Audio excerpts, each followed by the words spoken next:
Olá, queridos companheiros de jornada, amados irmãos, estamos aqui para mais um vídeo e nós vamos falar sobre a lei do progresso, a marcha do progresso e os povos degenerados.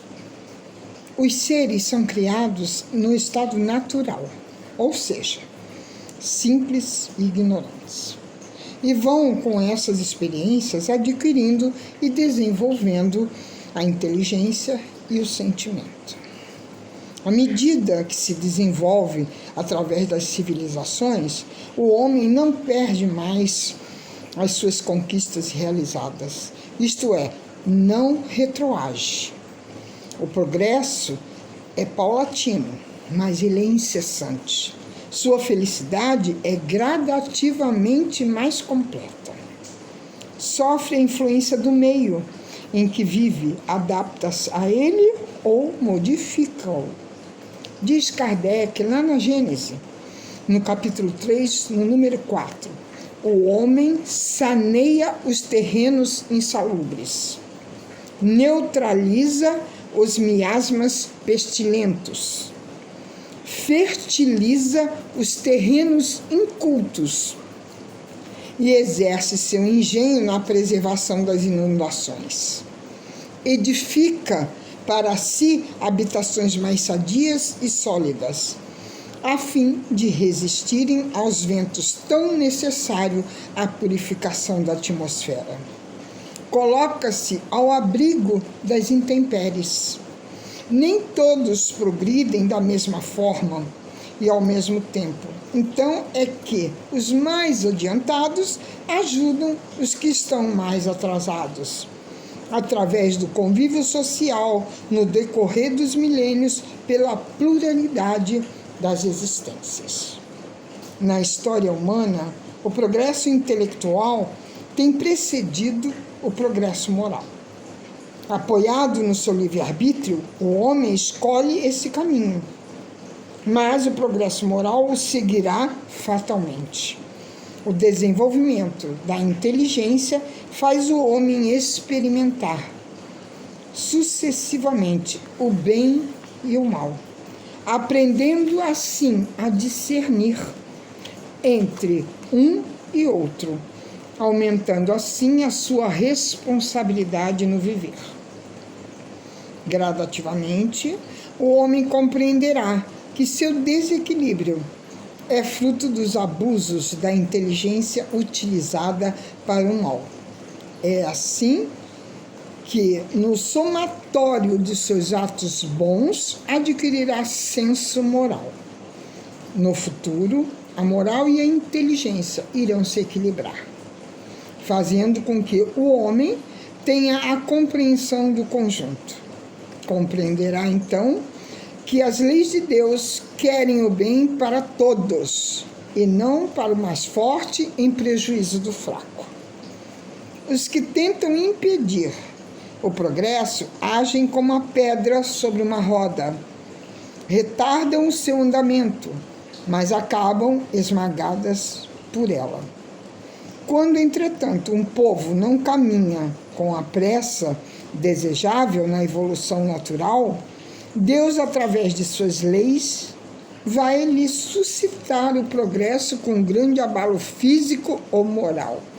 Está lá no Livro dos Espíritos, nas perguntas 740 e 741. As revoluções morais e sociais, elas infiltram-se pouco a pouco nas ideias e germinam ao longo dos séculos, acabando por destruir o edifício mal construído de uma civilização.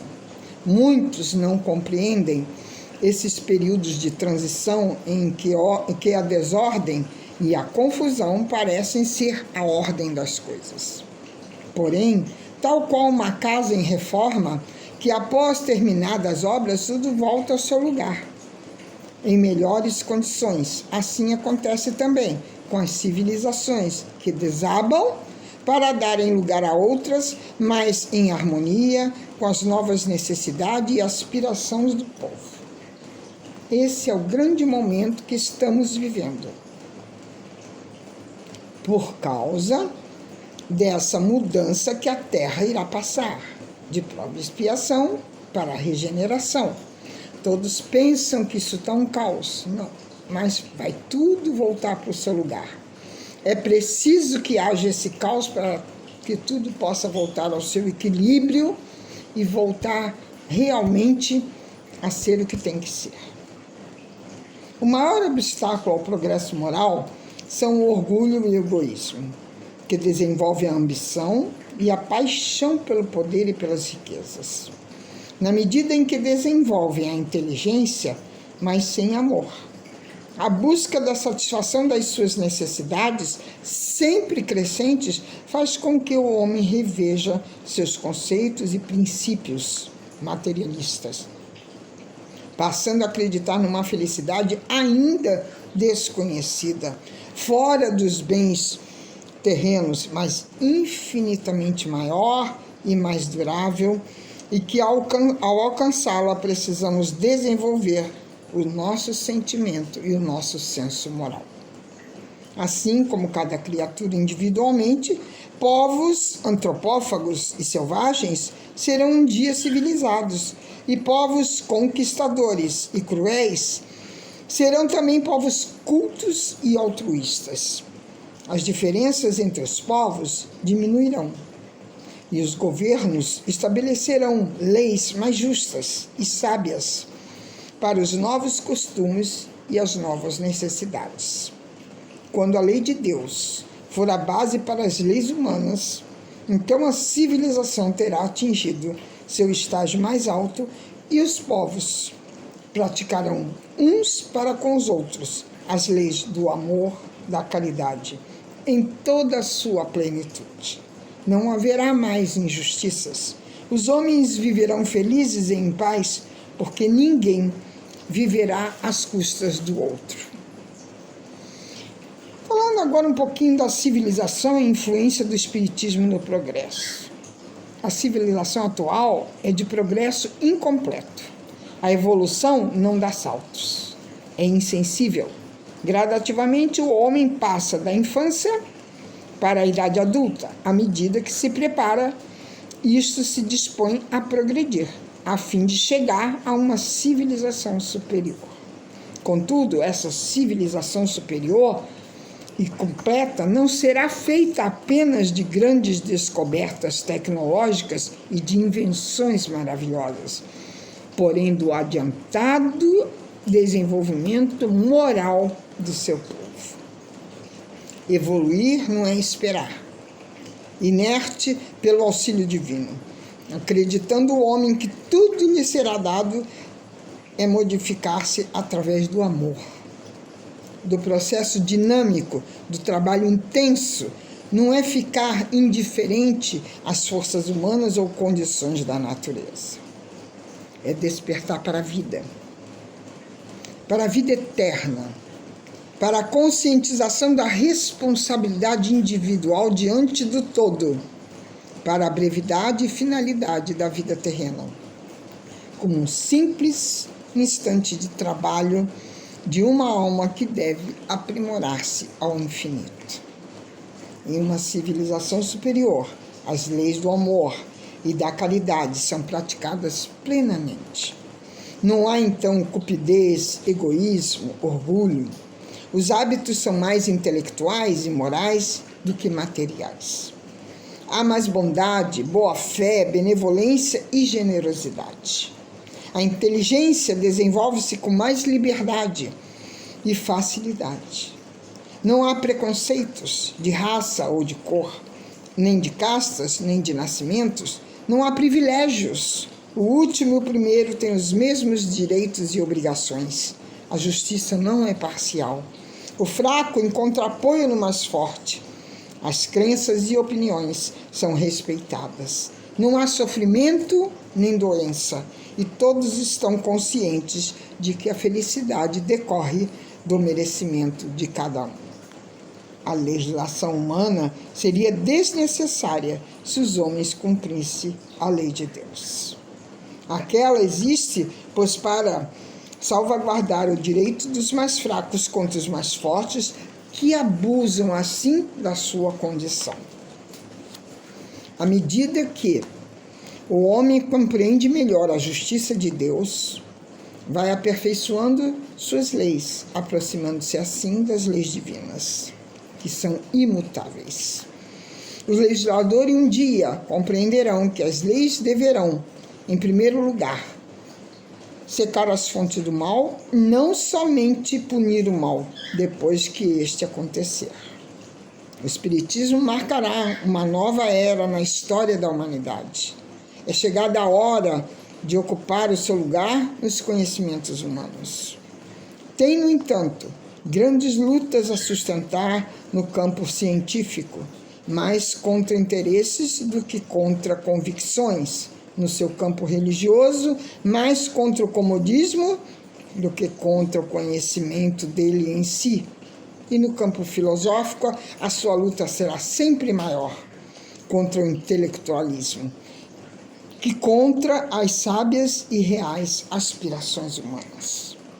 No futuro, entretanto, os contraditores do Espiritismo, achando-se mais e mais isolados, acabarão por pensar como a maioria para não se tornarem ridículos.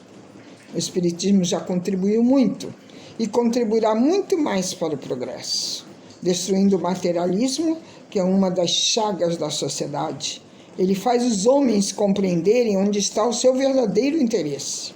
A vida futura, não estando mais velada pela dúvida, o homem compreenderá melhor que pode assegurar o seu futuro através do presente. Destruindo preconceitos de seitas, de casta, de cor, ele ensina aos homens a grande solidariedade que se deve unir como irmãos. Está lá no Livro dos Espíritos, na pergunta 799. Ajuda-te que o céu te ajudará. Pedi, dar-se-vos-á, buscai e achareis. Batei e abrir-se-vos-á. Porque todo aquele que pede, recebe. E quem busca, acha. E a quem bate, abre-se. Mateus, capítulo 7, versículo de 7 a 8. São as palavras de Jesus quando ele disse isso, numa das suas prédicas.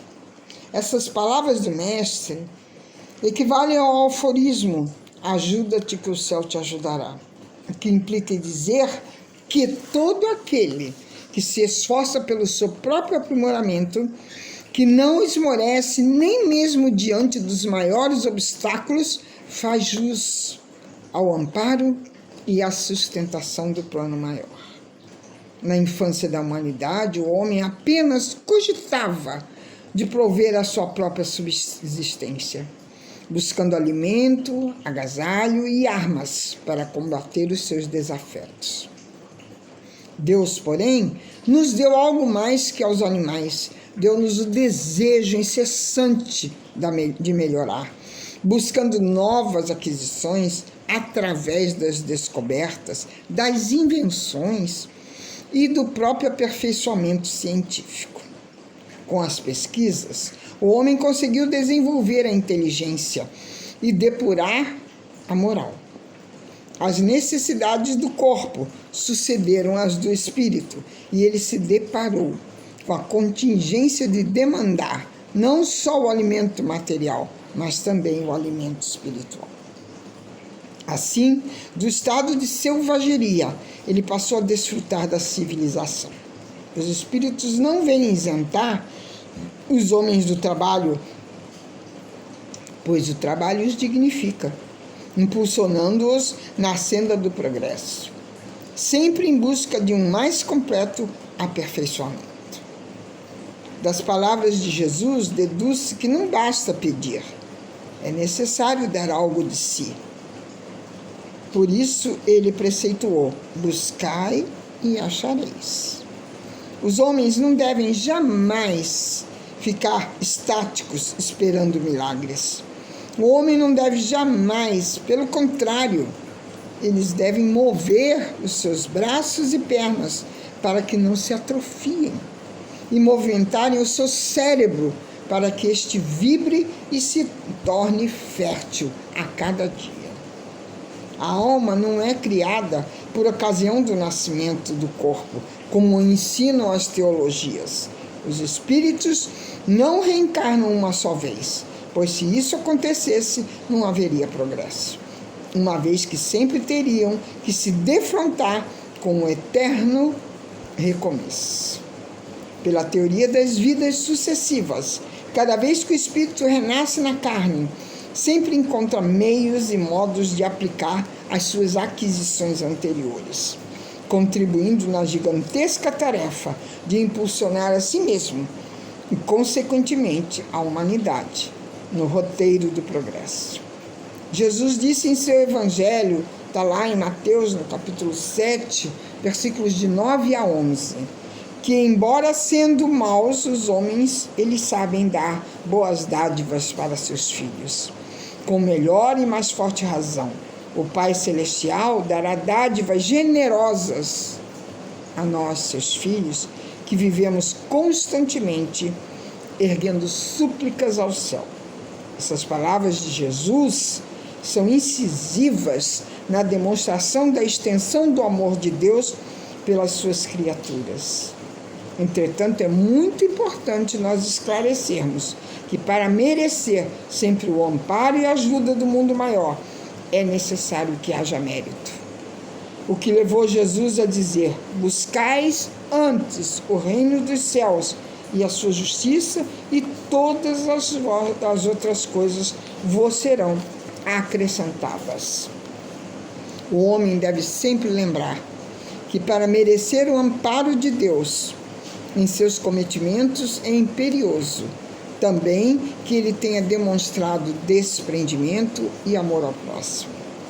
Para isso é conveniente recordar as palavras do nosso Mestre, quando ele pede aos homens a edificarem um tesouro nos céus, onde a ferrugem não ataca e os ladrões não roubam. Essa recomendação certamente tem o sentido de nos advertir que quem tiver amealhado um tesouro nos céus poderá, nas vidas futuras, contar com a generosa ajuda do plano espiritual, em qualquer fase da sua vida. Pois é óbvio que, para construir esse tesouro, houve a prática de muitos atos bons e meritórios. E, ajudando o semelhante, houve uma ajuda em benefício próprio. De fato, o Cristo afirmou que a cada um segundo as suas obras. No Evangelho segundo o Espiritismo, Allan Kardec afirma o seguinte: essas palavras de Jesus, do ponto de vista moral, significam: pedi a luz que vos clareie o caminho, e ela vos será dada. Pedi forças para resistirdes ao mal, e a tereis. Pedi a assistência dos bons espíritos, e eles virão vos acompanhar. Pedi bons conselhos, e eles não vos serão recusados. Entretanto, é necessário pedir sinceramente, com fé, com confiança e fervor. É necessário, apresentando-se assim sempre com humildade e não com arrogância, sem o que sereis abandonados às vossas próprias forças, e as quedas que derdes serão o castigo do vosso orgulho. Que possamos refletir nesses ensinamentos dados para todos nós, do nosso Mestre Jesus. Esse irmão, companheiro, amigo, nosso psicólogo, nosso psiquiatra, nosso médico, nosso advogado, que só Ele, somente Jesus, para nos fortalecer, para ultrapassarmos todas as nossas dificuldades e, principalmente, vencer esse testemunho que ora passamos. Graças a Deus, graças a Jesus. Um beijo em seus corações e até o próximo vídeo.